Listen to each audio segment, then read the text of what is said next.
আমাদের মুরব্বীরা আছে, ওনারা আমাদের প্রতিদিন দায়িত্ব নিয়ে যায় নামাজ পড়ানো ডেকে নেওয়ার কারণে। তো ওনাদের সাথে যাইতে যাইতে ওনারা প্রতিদিন এক একটা করে আয়াত পায়, এক একটা করে বুঝতেন।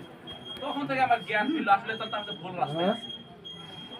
ওখান থেকে আমি ওনাদের সাথে আমাকে ওনারা বললো আমাদের একটা ফর্ম ফিল আপ করো, ইনশাআল্লাহ আল্লাহ হিদায়াতের মালিক। তো বললাম আমি তো বিএমপি করি, তো আমি তো এটা করলে কেউ হয় না, কাজে না এটা সমস্যা নাই, এখানে তুমি ইয়ানত দিবা। আমি তো সব বুঝতাম না ইয়ানত।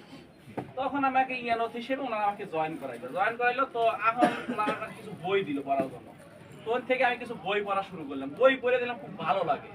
আর সব ভালো ভালো কথা যা আছে ইসলামিক কথা, ওই বইতে যা লেখা আছে সব ওনাদের নিজস্ব কোনো কথা নাই, ওনার দলের কোনো কথা নাই। যা আছে আল্লাহর আইন চাই, সৎ লোকের শাসন চাই, যা আছে সব আল্লাহর কথা। আমার ওনার নিজস্ব কোনো উদাহরণ নাই, বা আছে না ওনার বাপের কথা বা ওই দলের কথা তা নাই। উনি বল ওখানে রাসূল সাল্লাল্লাহু আলাইহি সাল্লামের জীবন কাহিনী সবকিছু বইতে। তখন আমার ভালো লাগা দিল, আমি কিছু টাকা দিয়ে আমাকে বই আরো দেন বলে ওনারা আমাকে 40 খান বই দিল।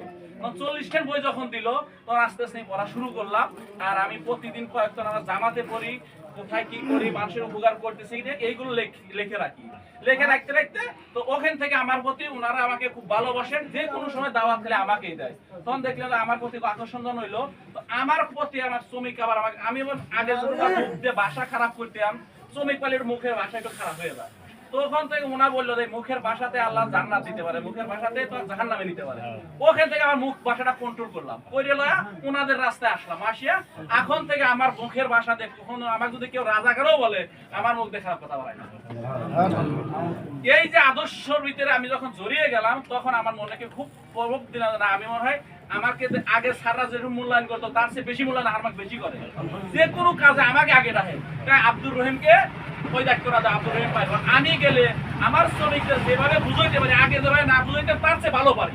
মানে ওই যে শিখছি, বই পড়ি, আমাকে কেউ রাগও বলে আমি রাগ করিনি। আমি বলে ভাই ঠিক আছে কাজ করো, ইনশাল্লাহ তোমাদের ঠকাবো না, ইনশাআল্লাহ। আগে ইনশাল্লাহ শব্দ বুঝতে আমি ইনশাল্লাহ মানে কি।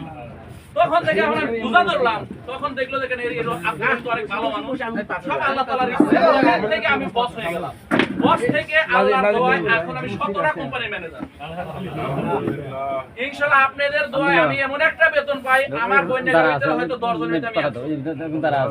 তো ওখান থেকে এই দলের সাথে আমি প্রতিযোগিতা করছি। আমি নিয়ত করছি আল্লাহ যদি চাই আমার এই দলকে যদি ক্ষমতায় নিয়ে যায়, আমি এখন যা বাজেট ব্যয় করি আমি তার চেয়ে ডাবল করব। তো আপনাদের কাছে আমার একটাই রিকোয়েস্ট, আমার এই দলের আমার কাছে কিছু বই আছে, যদি কারো মন চায় টাকা লাগবে না, ফ্রিতে আমি বই দিয়ে দেবো, পড়ে দেখবেন, যদি ভালো লাগে আপনারা আমাদের দলের সাথে জড়িত হবেন। বাট শুধু জড়িত আমাদের জন্য, আল্লাহর জন্য। আমাদের যে নিজস্ব কোনো বইতে কিছু লেখা নাই, যা আছে আল্লাহর আইন, সৎ লোকের শাসন। এখানে নিজস্ব বাবার বা দাদার খালুর কোনো নাম নাই, আল্লাহর আইন চালানোর জন্যই একমাত্র এখানে কথাগুলো আছে। আপনার বইগুলো পড়বেন, বই পড়ে ভালো লাগলে আমরা আরো বই দেবো।